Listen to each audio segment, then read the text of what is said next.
জিলহজ মাসের স্পেশাল ফজিলত হচ্ছে এই, নবী সাল্লাল্লাহু আলাইহি ওয়াসাল্লাম বলেছেন, আল্লাহ পাকের কাছে জিলহজ মাসের প্রথম 10 দিনের নেক আমল, আল্লাহ পাকের কাছে জিলহজ মাসের প্রথম 10 দিনের নেক আমলের অপেক্ষা উত্তম অন্য কোনো আমল নাই।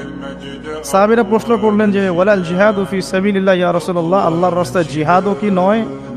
নবী সাল্লাল্লাহু আলাইহি ওয়াসাল্লাম বলেন ওয়ালাল জিহাদু ফি সাবিলিল্লাহ, এমন কি আল্লাহর পথে জিহাদও নয়, তবে সেই ব্যক্তির কথা ভিন্ন যে ব্যক্তি তার মাল এবং তার নফস নিয়ে বের হয়ে গেছে কিন্তু এটা কোনো কিছু নিয়ে ফেরত আসে নাই, মানে সে শহীদ হয়ে গেছে, সেই ব্যক্তির কথা ভিন্ন। বাকি এই 10 দিনের নেকা আমল আল্লাহ পাকের কাছে অন্য সমস্ত নেকা আমল চাইতে শ্রেষ্ঠ এবং উত্তম। আল্লাহ পাক সূরা ফজরের মধ্যে এই 10 দিনের কথা বলেছেন, ওয়াল ফজরি মানে প্রভাতের কসম বা ফজরের কসম, ওয়া লায়ালিন আশর এবং 10 রাতের কসম। এই ওয়া লায়ালিন আশর 10 রাত বলতে মুফাসসিরিনে কেরাম এই জিলহজের প্রথম 10 দিনকে বোঝান, এই 10 রাতকে বোঝান। আবার সূরা ওয়াস সামাই যাতিল বুরুজ, আমরা সূরা বুরুজ পড়ি, ওয়াল ইয়াউমিল মাউউদ ওয়া শাহিদি ওয়া মাশহুদ, এখানে শাহিদ বলতে আরাফার দিনকে বোঝানো হয়, ওয়া মাশহুদ বলতে জুমার দিনকে বোঝানো হয়। তো এই আরাফার দিনও কিন্তু এই 10 দিনের মধ্যেই পড়ে গেছে। আরেকটা হাদিসে এসেছে যে এই 10 দিনের মধ্যে যে আরাফার দিনটা আছে, এই আরাফার দিন সম্পর্কে নবী সাল্লাল্লাহু আলাইহি ওয়াসাল্লামকে জিজ্ঞাসা করা হচ্ছে, ইয়া রাসূলুল্লাহ এই দিনের ফজিলত কি?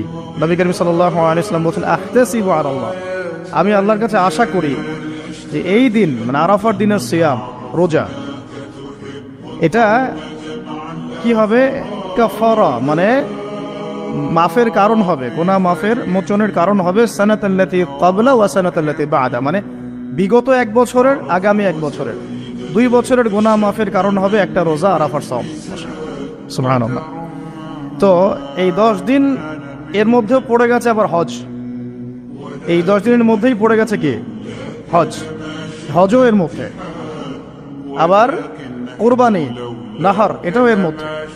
তার মানে এমনি নর্মাল ইবাদত, নর্মাল বলতে আমরা গতানুগতিক যে ইবাদত করি, সালাত, সিয়াম, সাদাকা, হজ, আবার কুরবানি, আবার আরাফার দিন, সবকিছু মিলে এই 10 দিন বা 10 রাত একসাথে। তাহলে এখান থেকে বুঝতে পারছি যে এর গুরুত্ব কতটুকু। এখন প্রশ্ন হচ্ছে আমরা এই 10টা দিন কিভাবে কাটালে পরে একটি ইফেক্টিভ 10 ডেজ কাটাতে পারবো জিলহজ মাসের। তা আমি কয়েকটা পয়েন্ট আপনাদের সাথে শেয়ার করি, আল্লাহ পাক আমাদের সবাইকে আমল করার তৌফিক দান করুন। প্রথম যে বিষয়টা খেয়াল রাখতে হবে সেটা হলো নিয়াত বিশুদ্ধ করতে হবে। প্রতিটা হাদিস গ্রন্থের একটা মৌলিক হাদিস হলো ইন্নামাল আমালু বিন্নিয়াত, আরেকটা হাদিস হচ্ছে ইন্নামাল আমালু বিল খাওয়াতিম। আমল ডিপেন্ড করে নিয়াতের উপরে এবং আমল ডিপেন্ড করে শেষ পরিণতির উপরে। মানে একজন মানুষ ভালো পথে চলছে, চলতে চলতে খারাপ হয়ে গেল, ওই অবস্থায় মৌত হলো, তার পরিণতি ভালো হলো না। একজন মানুষ খারাপ পথে চলছে, তওবা করে ফিরে আসলো, এসে ভালো পথে চলা শুরু করে এখানে মৃত্যুবরণ করলো, তার পরিণতি ভালো হবে।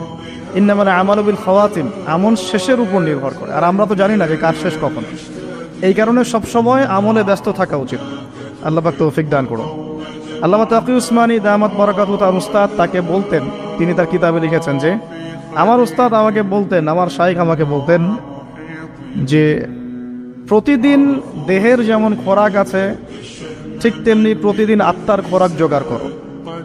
প্রতিদিন দেহের খোরাকের জন্য আমরা 5 বার 3 বার 4 বার খাওয়া দাওয়া করি, নাস্তা খাই, সব মিলে 4-5 বার খাওয়া দাওয়া করি, পানি পান করি, ভিটামিন নেই, প্রোটিন নেই, কার্বোহাইড্রেট নেই, মিনারেলস নেই, তাই না? দুধ খাই, কত কি খাই।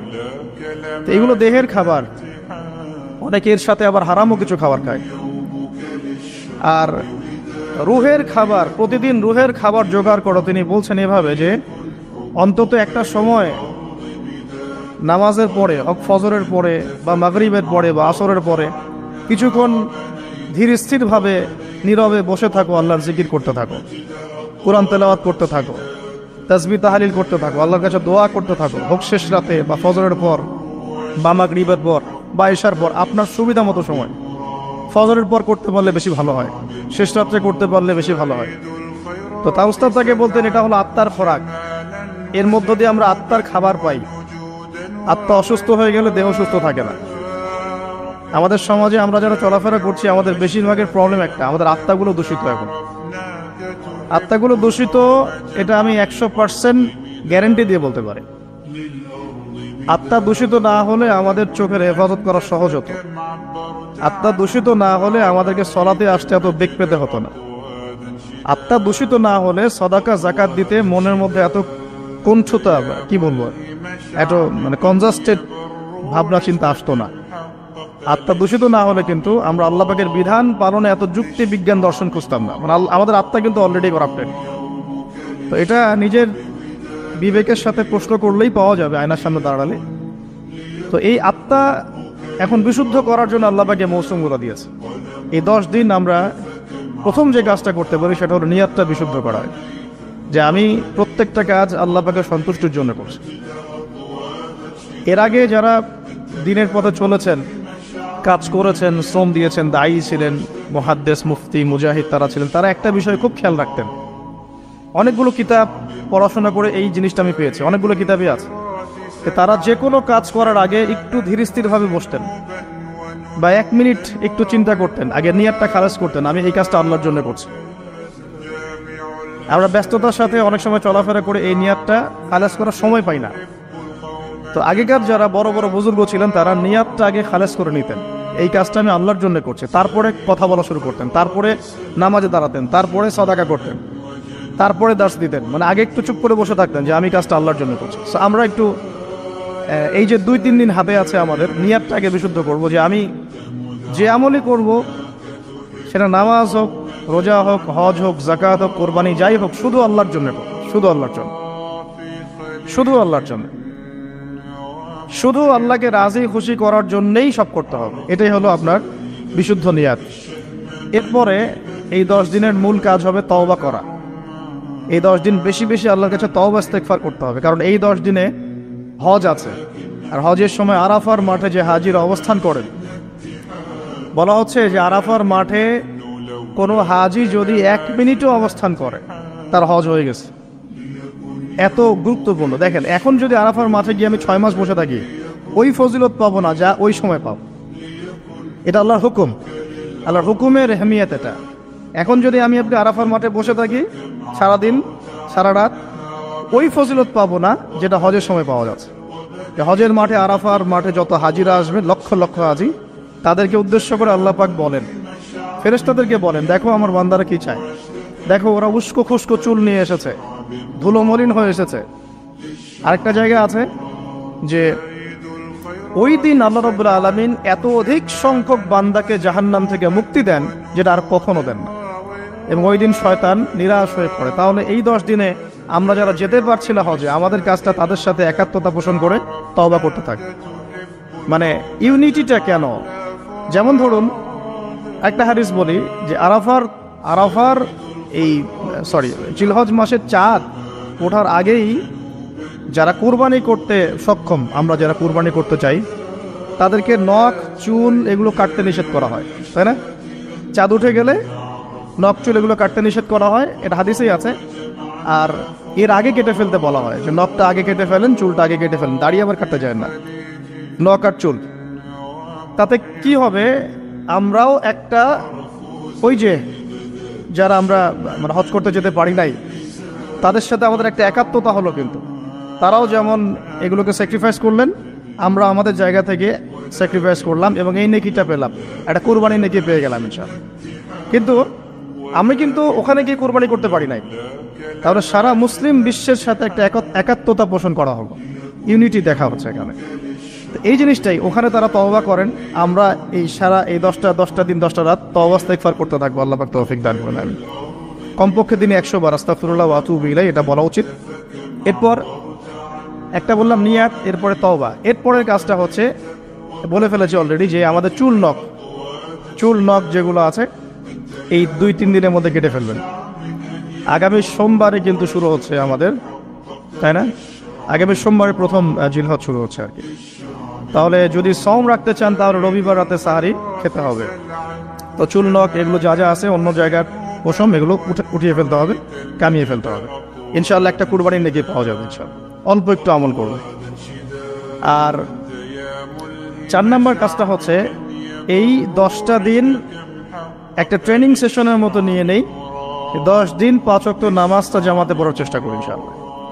আর যদি কোনো কারণে মিস হয়েও যায়, বাসায় টাইম টু দ্য টাইম পড়তে, অন দ্য টাইম পড়তে হবে, একদম টাইমের মধ্যে, ওয়াক্তের মধ্যে। কোনো কারণে মিস হতে পারে, স্বাভাবিক মানুষ, বিভিন্ন সফরে থাকতে পারেন, প্রতিবন্ধকতা থাকতে পারে, কিন্তু বাসায় পড়লেও ওয়াক্ত মতো পড়ে ফেলতে হবে। মানে এই 10 দিন ট্রেনিং হবে নামাজের, কারণ এই 10 দিনের যে আমলগুলো, এর মধ্যে কিন্তু নামাজ অন্যতম একটা গুরুত্বপূর্ণ আমল। দেখুন, যার নামাজ নাই তার কিন্তু ইসলাম নাই, বাকি আমল অনেক পরের কথা। যার নামাজ নাই তার সাথে ইসলামের কোনো সম্পর্ক নাই। মান তারাকা সালাতান মুতাআম্মিদান ফাকাদ কাফার, কেউ যদি ইচ্ছাকৃতভাবে তার উপর অর্পিত ফরজ নামাজকে ছেড়ে দেয়, সে কাফের হয়ে গেল। এটাই সবচেয়ে স্ট্রং ফতোয়া, সবচেয়ে মানে সহজ এবং নরম ফতোয়া দিয়েছেন ইমামে আজম আবু হানিফা রাহিমাহুল্লাহ। তার ফতোয়া সবচেয়ে নরম, বাকিদের আরো অনেক কঠিন। তিনি বলেছেন যে তাকে 3 দিন বা 7 দিন জেলখানায় বন্দী করে রাখতে হবে। যতক্ষণ পর্যন্ত না সে তওবা করে ততক্ষণ জেলখানায় থাকবে। তাকে প্রথমে 3 দিন 7 দিন সময় দিবে, তওবা করে ফিরে আসে কিনা। তওবা করে ফিরে না আসলে ওকে ওখানে রেখে দিবে, তওবা করে ফিরে আসলে ছেড়ে দাও। নরম ফতোয়া না এটা। অন্য ইমামদের ফতোয়া হচ্ছে ফাকাদ কাফার, সে ব্যক্তি কুফরি করেছে। এখন 10 দিনের অনেক আমলের কথা আমরা বলবো হয়তো বা সামনে, কিন্তু মূল আমলটা কি ভাই? নিয়াত বিশুদ্ধ করে তওবা করতে থাকা, নামাজটা শক্ত করে ধরা। আল্লাহ পাক সবাইকে নামাজ ধরার তৌফিক দান করুন। এবং ফরজ নামাজের সাথে 17 রাকাত ফরজ নামাজের সাথে বেতর পড়বেন 3 রাকাত। আর চেষ্টা করবেন যে 12 রাকাত এক্সট্রা নামাজ পড়ার জন্য। 12 রাকাত এক্সট্রা নামাজ মানে ফজরের আগে 2, জোহরের আগে 4 এবং পরে 2, মাগরিবের পরে 2, এশার পরে 2। এই যে 12, এটা যে ব্যক্তি পড়বে তার জন্য জান্নাতে একটা করে ঘর তৈরি করা হয়। তো এই আমলের মৌসুমটা কাজে লাগাই। এর প্রত্যেকটা দিন, প্রত্যেকটা রাত কিন্তু গুরুত্বপূর্ণ। তো নামাজটা আমরা খুব ভালো করে ধরার চেষ্টা করবো এবং 12 রাকাত এক্সট্রা নামাজ পড়ার চেষ্টা করবো ইনশাআল্লাহ। আল্লাহ পাক তৌফিক দান করে। আর যদি রাত্রে জাগতে পারি আরও ভালো হয়। ফজরের আগে যদি 1 ঘন্টা জাগতে পারি, ওই যে আমরা যেমন লাইলাতুল কদরে তালাশ করার জন্য জাগতাম, শেষ দশকে এতেকাফ করতাম, সেভাবে শেষ রাতে ওঠার চেষ্টা করি। আল্লাহ পাক আমাদের সবাইকে তৌফিক দান করুন, আমিন। এবং এই সময় বেশি বেশি দোয়া করা উচিত, বেশি বেশি জিকির করা উচিত, তাসবিহ তাহলিল করা উচিত, এবং বেশি বেশি সলাতের সেজদায় আল্লাহর কাছে নিজের চাওয়াগুলো পেশ করা উচিত। আর এরপরে আমরা যে কাজটা করব এই 10 দিনে, সেটা হলো সওম রাখা। গুরুত্বপূর্ণ কাজ, রোজা রাখা। আমরা চেষ্টা করব 10টা রোজা রাখার জন্য। যদি না পারি অন্তত পক্ষে আরাফার সওম কবে, এটা নিয়ে একটা বিতর্ক সামনে আসছে আহলুল ফেসবুক ওয়াল জামায়াতের মধ্য দিয়ে। ঠিক আছে, 10 তারিখে রাখবেন না 9 তারিখে রাখবেন, এটা নিয়ে একটা বাহাস আবার সামনে আসবে। তা আমি আমার পক্ষ থেকে আপনাদেরকে একটা সলিউশন দেই যে আরাফার সওম 9 তারিখ। ঠিক আছে, আরাফার মাঠে যেদিন হাজিরা থাকবেন। অনেক কনফিউশন দেখতে পারেন, আপনি 2 দিনই রেখে দিবেন, ঝামেলা শেষ। কোনো সমস্যা, একটা রোজা রাখলে কি এমন হবে? আরো ভালো। আমরা তো ইয়াং, আমরা রাখতে পারবো ইনশাল্লাহ। না খেয়েও রাখতে পারবো ইনশাল্লাহ। পানি যদি নাও খেতে পারেন, 1 ঢোক পানি খেয়েছেন সাহারিতে, ওটা দিয়ে রোজা রাখা যাবে না ইনশাল্লাহ? তো আমরা পারবো। আমাদের মনের মধ্যে শয়তান কিছু দুর্বলতা সৃষ্টি করে। আল্লাহর পথে বেরিয়ে গেলেই দেখবেন শক্তি আল্লাহর পক্ষ থেকে আসছে। অনেক সময় অলসতা আসতে পারে, যে মনে হয় পারছি না, মনে হয় পারবো না। এইটা যখন নেমে যাবেন দেখবেন পারছেন ইনশাআল্লাহ। তো আমরা সহজ সমাধানে যাই, 2টা রোজে রাখবো ইনশাআল্লাহ। ঠিক আছে, কি হবে তাহলে? আগের 1 বছর, পরের 1 বছর, 2 বছরের গুনাহ মাফ হবে ইনশাআল্লাহ। ঠিক আছে, তো এখন আমরা আরাফার সওম তো আসতে দেরি আছে। আমরা এই 10 দিন যতগুলো করে সম্ভব রোজা রাখার চেষ্টা করি। কিন্তু সোমবারেই শুরু হচ্ছে, সোমবার আবার রোজা রাখা কি সুন্নাহ। সোমবার একটা রাখতে পারি, আবার বৃহস্পতিবার একটা রাখতে পারি, 2টা হয়ে গেল। আবার আরাফার 2টা রাখতে পারি, 4টা হয়ে গেল। অন্তত 4টা 5টা রাখার চেষ্টা করি। আর যারা পারবেন 10টাই রাখার চেষ্টা করেন। আল্লাহ পাক তৌফিক দান করে নেবেন।